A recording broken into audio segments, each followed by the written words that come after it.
আমি সঙ্গীতা। আমি আজকে আপনাদের বিনা তেলে মাছের তেল চচ্চড়ি রান্না করে দেখাবো। প্রথমে আমি একটা কড়াই শুকনো লঙ্কা আর 5 ফোড়ন দিলাম, দিয়ে নেড়ে চেড়ে নিয়ে ততক্ষণে আমি একটা হামানদিস্তাতে আদা যতটা নেব তার ঠিক ডবল রসুন নিয়ে আমি ওটা থেতো করে নিলাম। এবার আমি বেশ কয়েকটা পেঁয়াজ আর 4টে কাঁচা লঙ্কা কুচিয়ে রেখেছি, দিয়ে আমি এটা কড়াই দিয়ে দিলাম। দিয়ে ভালো করে এই পেঁয়াজটা ভাজতে হবে। আমি একটু পেঁয়াজটা বেশি দিই, কারণ এতে আমি কোনো আলু বা কোনো আনাজ দিই না। এটা আলু বা বেগুন দেওয়া যায়, আপনারা দিতে পারেন। এরপর আমি পেঁয়াজটা একটু ভাজা ভাজা হলে আমি মাছের তেলটা দিয়ে দিলাম। মাছের তেলটাই পেঁয়াজের সঙ্গে ভালো করে নেড়ে নেড়ে ভাজতে হবে।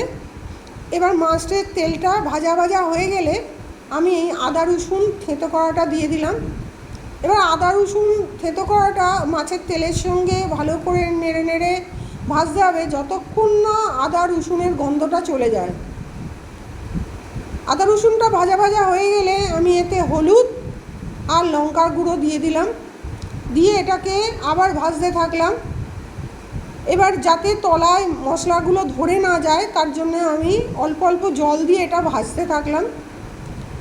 একটু ভাজা ভাজা হবার পর আমি এতে নুন দিয়ে দিলাম, নুন দিয়ে আবার ভাজতে থাকলাম অল্প অল্প জল দিয়ে দিয়ে।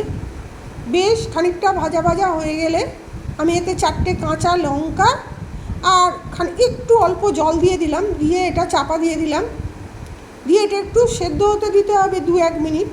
হয়ে যাবার পর চাপা খুলে আমি এটাকে নেড়ে নেড়ে একদম শুকিয়ে নেব। নিয়ে এইভাবে আমার মাছের তেল চচ্চড়ি রান্না করা শেষ হয়ে গেল। আপনারা এই বিনা তেলে যদি মাছের তেল চচ্চড়ি রান্না করেন তাহলে খেতে তো খুবই সুন্দর হয়। আর এটা যেহেতু আর আলাদা করে তেল দেওয়া নেই, তাই এটা হার্টের পক্ষে খুবই ভালো।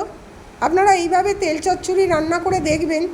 যদি আপনাদের ভালো লাগে অতি অবশ্যই আমায় কমেন্ট করে জানাবেন।